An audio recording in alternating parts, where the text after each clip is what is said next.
కావాలనే మీ కలను నెరవేర్చుకోండి. సంప్రదించండి హెగ్డే ఫెర్టిలిటీ, హైదరాబాద్, తెలంగాణ.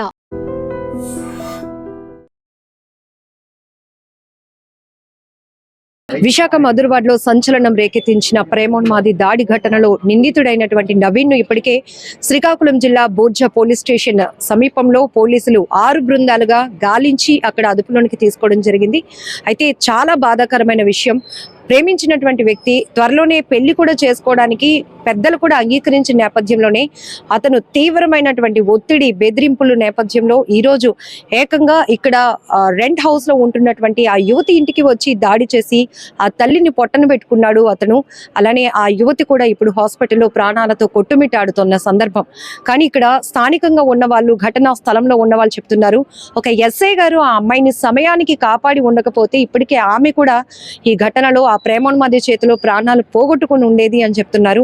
ఇతనే ఆ ఎస్ఐ భాస్కర్ గారు. మీ అందరికీ గుర్తుండే ఉంటుంది, గత కొద్ది రోజుల క్రితం కూడా ఒక భర్త పైన అలిగినటువంటి ఒక మహిళ 4 అంతస్తుల మేడ పైకి వెళ్ళి అక్కడి నుంచి దూకేస్తానని బెదిరించినప్పుడు కూడా చాలా చాకచక్యంగా రెస్క్యూ చేసి సింగిల్ హ్యాండ్ తో ఆమెని పైకి లిఫ్ట్ చేసి ఆమె ప్రాణాలు కాపాడారు.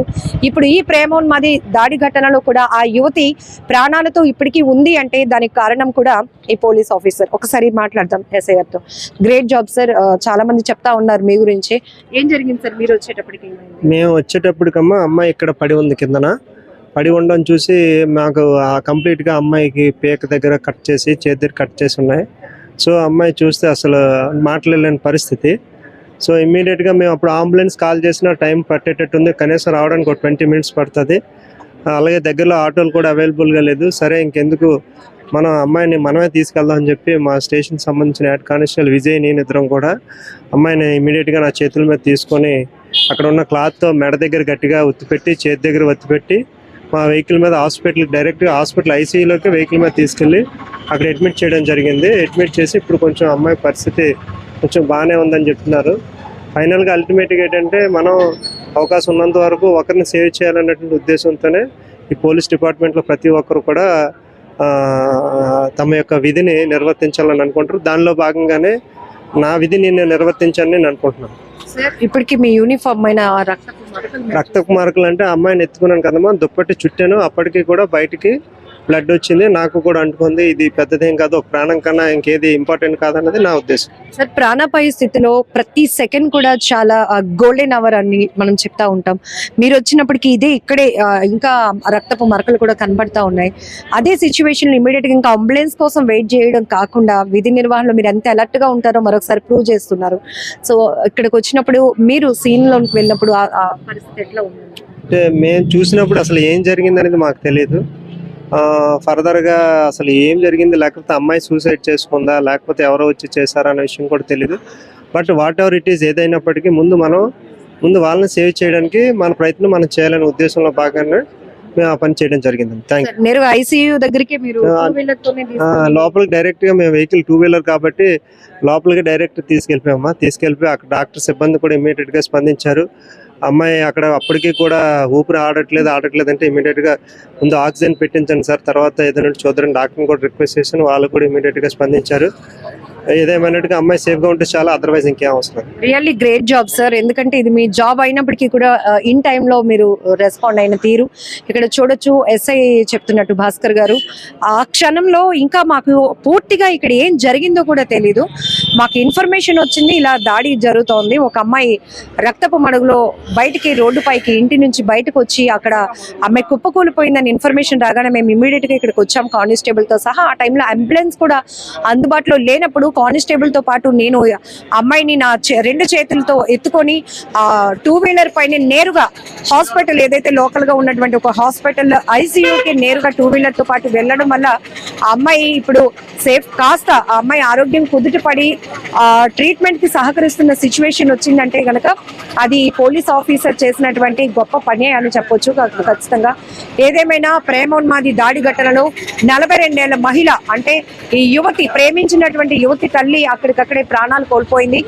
ఎవరైతే ఈ నవీన్ అనే వ్యక్తి ఉన్నాడో ఆ వ్యక్తి తనతో పాటు తీసుకొచ్చినటువంటి ఆ కత్తిని కూడా ఆ తల్లి పీక కట్ చేసి అక్కడ చంపేయాలనుకున్నాడు. అలాగే యువతిపై కూడా దాడి చేశాడు. ఆ కత్తిని కూడా ఇక్కడే స్పాట్ లోనే వదిలేశాడని పోలీసులు చెప్తా ఉన్నారు. అలాగే ఇమీడియట్ గా ఈ ఘటనకు సంబంధించి పోలీసులు 6 బృందాలుగా గాలింపు చర్యలు చేపట్టిన తర్వాత శ్రీకాకుళం జిల్లా బూర్జా పోలీస్ స్టేషన్ లిమిట్ లో నేను అసలు ఏమీ చేయలేదు అని నమ్మించే ప్రయత్నంలో ఇంకొక ఫ్రెండ్ తో కలిసి అక్కడ పెయింటింగ్, ఇక్కడ 2 ప్రాణాలు తీయాలని ప్రయత్నించినటువంటి వ్యక్తి, ఆల్రెడీ ఒక ప్రాణాన్ని తీసేసినటువంటి వ్యక్తి, ఇంకొక అమ్మాయి కూడా ప్రాణాలతో పోరాడుతోంది. అలాంటి వ్యక్తి అక్కడ వెళ్ళి ఏమీ తెలియలేనట్టు ఫ్రెండ్ తో కలిసి పెయింటింగ్ వేసుకుంటున్నాడు.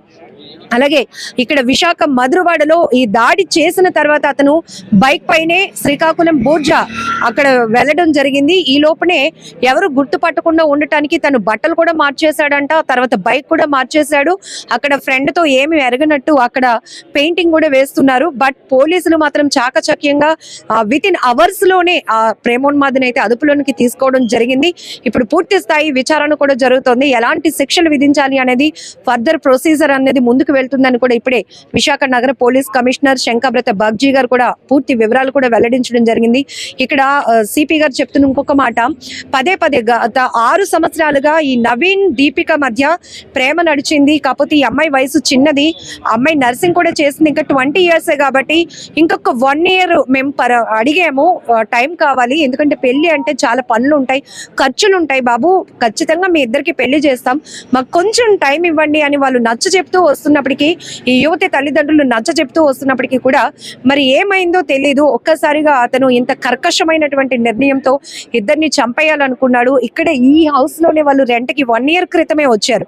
నిజానికి ఇద్దరిది కూడా, అమ్మాయిది అబ్బాయిది ఇద్దరిది శ్రీకాకుళం జిల్లానే, వీరఘట్టంకి చెందినటువంటి నవీన్, అక్కడి నుంచి ఒక 25 kilometers దూరంలో ఉన్నటువంటి ఈ నక్క దీపికకి ఒక పెళ్లి సందర్భంలో ఇద్దరి మధ్య పరిచయం ఏర్పడింది. అది కాస్త ప్రేమగా మారింది.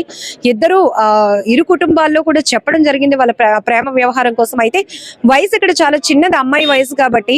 అలాగని నవీన్ కూడా స్టేబుల్ కాలేదు, ఇంకా తనేదో డిగ్రీ చదివానన్నాడు కానీ పని చేయడానికి పోషించడానికి కూడా పలానా జాబ్ చేస్తున్నాను అని పర్టికులర్ గా చెప్పడానికి కూడా తను ఏం చేయట్లేదు. ప్రస్తుతానికి జులైగా తిరుగుతున్నాడు కాబట్టి నా కూతుర్ని ఎలా పోషించగలుగుతాడు అనే ఆలోచనతో దీపిక తల్లిదండ్రులు కొంత టైం కూడా అడగడం జరిగింది. ఈ టైం అడిగిన నేపథ్యంలోనే మరి ఒక్కసారిగా ఎలాంటి నిర్ణయానికి పాల్పడి ఈ రోజు ఇద్దరిని చంపేయాలనుకున్నాడు. బట్ ఆ యువత అయితే దేవుడి దయ వల్ల బయటికి తను పీక మొత్తం కట్ చేసేస్తే బయటకు పరుగులు పెట్టి కుప్పకూలిపోయింది. వెంటనే పోలీసులు అలర్ట్ అయ్యి అమ్మాయిని హాస్పిటల్కి తీసుకెళ్లడం వల్ల ఇప్పుడు కొంచెం కోలుకుంటున్న పరిస్థితిలోనికి వెళ్తుందని పోలీసులు అయితే చెప్తున్నారు. మరి అమ్మాయి కోలుకోవాలని మనమందరం కూడా భగవంతుని ప్రార్థిద్దాం.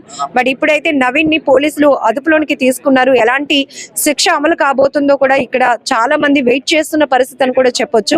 బట్ ఇక్కడ కేవలం జులైగా తిరుగుతూ అర్ధాంతరంగా పెళ్లి చేసేయాలి అని ఒక తీవ్రమైన ఒత్తిడి, బెదిరింపుల వల్లే ఇదంతా కూడా జరిగిందని కూడా తెలుస్తా ఉంది. ఏదేమైనా ఇక్కడ లోకల్ గా ఉన్న వాళ్ళు కూడా చెప్తున్నారు, చాలా నిరుపేద కుటుంబం, శ్రీకాకుళం నుంచి ఇక్కడికి వచ్చారు. దీపికకు ఒక బ్రదర్ ఉన్నాడు, తను లోకల్ గా ఒక కాలేజ్ లో చదువుతున్నాడు. ఆ అబ్బాయి స్టడీస్ కోసం ఇక్కడికి వీళ్ళు వచ్చి 1 year అవుతుంది. ఇంతలోనే పెళ్లి చేద్దాం అనుకున్నటువంటి ఆ కుర్రాడు ఇట్లాంటి ఘాతుకానికి పాల్పడ్డాడు అని కూడా అందరూ ఒక్కసారిగా విస్తుపోయినటువంటి సందర్భం. ఏదేమైనా చాలా బాధాకరమైన విషయం ఈ ప్రేమోన్మాది దాడి ఘటన. బట్ దీపిక త్వరగా కోలుకోవాలని మనమందరం కూడా దేవుణ్ణి కోరుకుందాం. సొంత అక్క తన తర్వాత మేము ఉడా రోడ్డు వైపు ఉంటాము. మేము శుద్ధగడ్డ అనేసి ఉంది కదా, అక్కడ ఉంటాం. నేను లేనమ్మా, నేను టౌన్ వెళ్ళాను. మా ఆయన వచ్చారు, మా పాపకు అడిగా నాన్న వచ్చారమ్మా అంటే భోజనం కంటే వచ్చారు కానీ ఏదో ఫోన్ వచ్చిందమ్మా, నాన్న వెళ్ళిపోయారు అర్జెంటుగా అన్నారు. సరేలే అనేసుకొని నేను ఇంకా అన్నం పెట్టుకుందామని కూర్చోను. ఈలోపు మా ఆయన ఫోన్ చేశారు. ఫోన్ చేసి ఏం మాట్లాడుతుంటే అతనికే తెలియదు, ఏటేటో మాట్లాడేస్తాను. ఏటైందండి ఇంకేటైంది, మీ అక్క చచ్చిపోయింది అనేసి అంట. అదేంటండి మా అక్క చచ్చిపోవడం ఏంటి అన్నాను. ఆడొచ్చి చంపేసి వెళ్ళిపోయాడు, పాపకు పొడిసేసి ఇక్కడ ఘాటెట్టేసి మీ అక్కకి చంపేశాడు అన్నాను. ఇంకా అలా ఫోన్ పెట్టేసి నేను అలాగ జుమంచిపోయి పడిపోయాను. తర్వాత ఫోన్ చేస్తే మళ్ళీ వచ్చాను. నేను మా పిన్ని వాళ్ళకి ఫోన్ చేశాను, వాళ్ళకి చెప్పాను. వాళ్ళకి చెప్పేసి ఇప్పుడు వచ్చాను నేను వాళ్ళు తీసుకొని. నేను వెళ్ళలేదండి, నేను చూడలేదు. అందుకే వీళ్ళకి ఫోన్ చేసి వెళ్ళిపోయింది.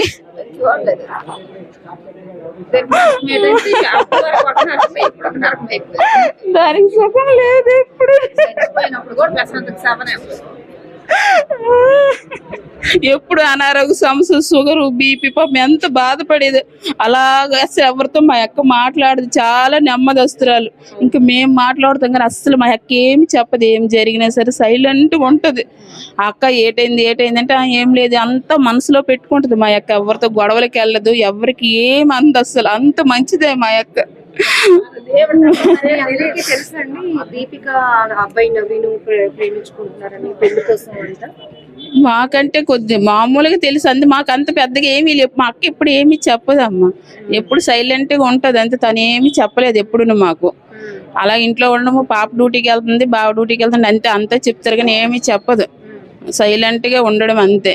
అంతవరకే మాకు తెలుసు, ఏమి తెలియదు. అంతకు ముందు మాత్రం ఒకసారి ఫోన్ చేసి చెప్పారు అనమాట.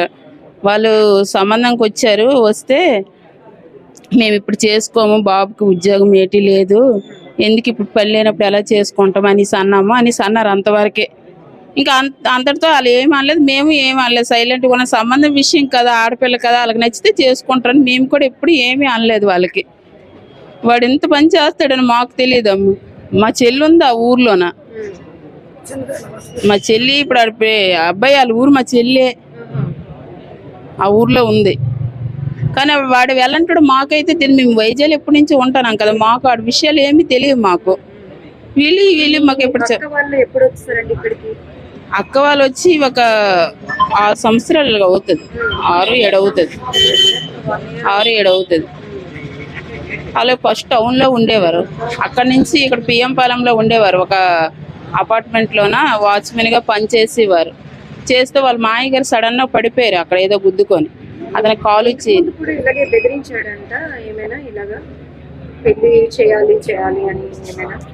మాకైతే ఏ విషయం చెప్తున్నా మాకు ఏమి తెలియదమ్మా, ఆ విషయాలు ఏమి మాకు తెలియవు. మేము ఫోన్ చేస్తే బాగున్నారంటే బాగున్నాం అంతవరకే చెప్పడమే తప్ప ఏ విషయం వాళ్ళు ఎప్పుడు మాకు ఏమీ చెప్పలేదు. మా ఆడు ఎలాంటాడు అలాంటాడని మాకు చెప్పుంటే మాకు పని ఏదైనా మేము అనుకుంటాం కానీ మాకేం పోలీసులు కూడా అదే చెప్తున్నారు. ఇంతకు ముందు కంప్లైంట్ ఇద్దాము అని మీ అక్కగారు వాళ్ళు అనుకున్నా కూడా ఆ పాప ఎందుకులే రచ్చ అయిపోతుంది, పెళ్లి చేసుకోవాలనుకుంటున్నానని ఆపిందంట. ఒకవేళ అలా జరుగుంటే ఇంత జరిగి ఉండకపోయి. అది నిజమే.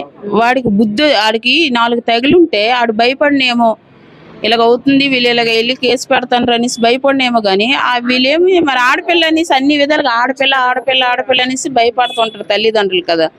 అలా భయపడడం ఈ రోజు దాని ప్రాణాల మీదకి వచ్చింది అంతే. పాప పరిస్థితి ఎలా ఉంటుందో తెలిసింది. బాబున్నారమ్మా, వెళ్ళారు. మరి ఎలా ఉందో నాకు తెలియదు. ఇంకా రేపేదో హైదరాబాద్ కూడా వెళ్దాం, జాబ్ లో జాయిన్ అవ్వాలని అనుకుందంట కదా దీపిక కూడా. అదేనా మరి 2 రోజుల నుంచి వాళ్ళు చర్చికి వస్తారు, మేము చర్చికి వెళ్తాం అంతే. అంతవరకు తెలుసు కానీ ఎలాగో చర్చిలో మా అమ్మలు చూస్తున్నాం కదని మేము ఫోన్ లో మాట్లాడలేదు, ఫోన్ చేయలేదు. ఇప్పుడు 2 రోజుల నుంచి మేము ఒక 3 days అవుతుంది మేము ఫోన్ లో మాట్లాడలేదు. ఈ మధ్యన మాకు ప్రేయర్స్ గట్రా రావడము అక్కడికి వచ్చేవారు, వీళ్ళిద్దరు అక్కడున్న పాప వచ్చేవారు. బాగున్నారు కదని మేము ఇంకా ఫోన్ చేయలేదు. ఇప్పుడు వీళ్ళని ఎలా శిక్షించాలని కోరుకుంటున్నారు? మీరు మీ అక్కను కోల్పోయారు, ఇంకొక మీ కూతురు లాంటిది, తన అక్క కూతురు కాబట్టి కూతురే మీకు కూడా. అమ్మాయి ఏమో ప్రాణంతో పోరాడుతోంది, ఏం న్యాయం కోరుతున్నారు? అలాంటోడికి మరి ఏం న్యాయం ప్రభుత్వం విధిస్తుందో ఆ చట్టం అదే. మరి మేము కోరుకున్నట్లు జరగకపోవచ్చు కానీ ఇంకొకడు అలా చేయడానికి భయపడేలాగా ఉండాలి. ఇంకొకడు అలాగ ఆలోచించకూడదు అంతే, ఇంకొక ప్రాణం పోకూడదు అంతే. ఆడికి చాలా ఆ శిక్ష అందరు వింటే అలా భయపడాలి ప్రతి ఒక్కరు కూడా. కుటుంబస్తులు కూడా అలాంటి ఇలాగ చేస్తానంటే వాడికి భయం లేని తనం వల్లే కదా, వాళ్ళ కుటుంబం వల్ల భయం లేక ఒక కుటుంబం నుంచి వచ్చామంటే ఎలాగ ఉంటాం? పేరెంట్స్ బట్టే కదా మనం ఉంటాం. ఆడ అలాగ ఉన్నటువంటి కారణం కూడా పేరెంట్స్ కూడా కారకులు అయి ఉండొచ్చు, ఆ పెంపకం కూడా